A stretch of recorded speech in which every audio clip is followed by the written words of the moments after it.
the COVID-19 and if fighters should fight or not. I wanted to ask you in regards to where you used to campaign, or you can still campaign, right? 160. They were saying May, Canelo, Billy Joe. You've been in the ring with Billy Joe a couple of times. Still undecided if it's still going to happen, depending on if things get resolved or not, right? But what do you tell Canelo to prepare for somebody like Billy Joe? I think Canelo is just like well seasoned. I think he has everything that he needs. It's not nothing I have to tell him, and I think I personally think I'll say this. I don't think Billy Joe Saunders meant anything by the comment he made about women. Okay. I think he understood that would be his way out of the fight, so he wouldn't look like he was scared. Okay. So and the thing is like these guys, man. Like I told you earlier, about another select few fighters. When they've been taken care of and had a little bit of an easier, which. That's neither here nor there. Not to downplay them. That's just not my reality. But their reality, they get to the point where they're almost spoiled. So they don't want to fight unless they have complete control and unless they have all of the political advantages. And he has to fight a mega star like Canelo. He's not gonna have any, no political advantage. Okay. I think, and because he knows that, in America. We'll get mad about it, but maybe in the UK, because of the community he comes from, the whole gypsy thing, they'll toss it under the rug as it was just him playing off as a joke. Now he doesn't have to fight the fucking hard fight and risk losing his title. There you go. I think you mentioned too. Right now, you talked about how in the UK, it's a different environment and fighters. He's from over there, right? He comes to America. One time I did see him in America was the Logan Paul and KSI. He didn't, I think he should have got the guy out way earlier than he was supposed to. It wasn't his best performance. But it is what it is. But I think it shows you that when you're stepped out of your comfort zone and you're not comfortable, sometimes it kills you. Yeah. So I don't know. Maybe prepare for that. Same thing I just said about the guys without a crowd there. Yeah. So lots of different nuances that plays into why a certain guy may have an advantage in fights, and it's a lot of stuff fans don't understand. And rightfully so, it's not the fans' job to understand this stuff. But at the end of the day, it doesn't mean that these things aren't true. Yeah. And nah, it's cool. My battery, it's on 20%. Oh no, yeah. It's cool. You know how that go with the iPhone. Tell me about it, bro. I got the newest one, and my battery's already messed up. Died out quick. But that's crazy. But yeah, man. I mean, if that fight doesn't happen, then even during this quarantine, they were saying already that the trilogy set, Canelo, Triple G. Like I said, another guy you've been in the ring with, Triple G, a great fight. Is that a fight you personally want to see again?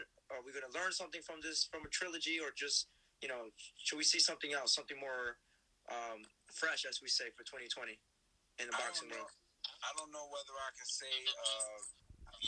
It's definitely leaning in the direction of a late stoppage or a dominating win for Canelo. Simply because, Golovkin's been in a lot of wars, man, and he's 38. But an old dog still has one or two good fights left in him, and it depends on what night you catch him on. It could go by the script, like we think, and say, oh, Canelo's going to win. Or Golovkin may have a George Foreman night. The night George Foreman knocked out Michael Moore. You never know. So, and with the trilogy being what it is, with the first fight being unsure, and the second fight, I think Canelo won. A lot of people think he won, but it was still kind of unsure. A third fight was kind of needed, and I think they put it at super middleweight. Okay. That way, Golovkin doesn't have to try to make that 160 limit at 38 years old. Canelo's probably not trying to make the third. And this a fight between them right now, I think would be a barn burner, because it'll be almost like the fight when Sugar Ray Leonard and Tommy Hearns fought each other the second time, where both of them have sort of been in enough tough wars to where they've slowed down just a tad bit to where they're not going to want to be moving in boxing. It'll be an all-out brawl. All-out war. So you see that fight basically going a knockout. Like, somebody's getting knocked down in that fight. And they both are going to be thinking like that because Canelo's like, look, I got to draw, and I beat this guy, but nobody believes me. Then the only other thing I can do is knock this guy out. Golovkin's going to be thinking, I'm naturally bigger. I've knocked more guys out at this weight, and I felt like I won the first one and got robbed the second one, so the only way I'm going to get it is a knockout. So Golovkin will be saying the only way I'm going to win is a knockout, and Canelo will be saying the only way I'm going to get my respect of the first two fights is a knockout. And they both have been in a lot of, like, even Canelo has, I want to say Canelo's been in a lot of wear and tear fights, but Canelo's been in a lot of fights. He's got over 50 fights. Yeah. And Golovkin has a lot of fights, and Golovkin's been in a lot of tough fights, physically demanding fights. So I think the factor of having so many fights and then Golovkin having so many tough fights, when you add those factors up next to each other, it slows both of them down physically just enough for it to be an all-out war. Okay.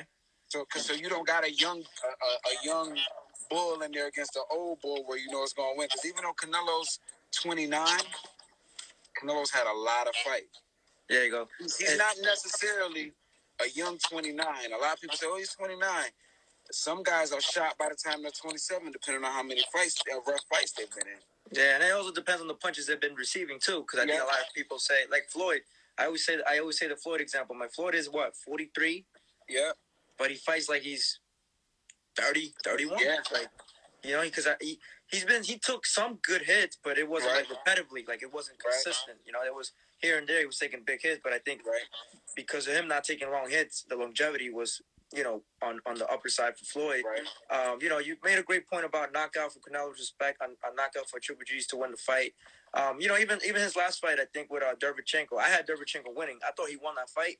Oh yeah, a lot of mixed reactions. I didn't see the whole fight. I heard a lot of people saying they felt Derevchenko. Yeah, I thought Derevchenko really won that fight, man. Because he after the first round, I'm like, I was like, man, there goes Sergey's game plan. Because I was in the camp, I was watching him spar like the first week of camp, and I was watching what he was trying to do. Yeah, he was sparring Edgar Berlanga. I don't know if you know Edgar Berlanga. The Puerto Rican kid from That was his main sparring partner, and he had a couple other guys. So. I was like, I know Edgar personally, and like he could punch. That boy could punch. So in my head, I'm like, all right, he uses like other boxers, 60, 75. I'm like, he's gonna be all right. He's gonna be all right.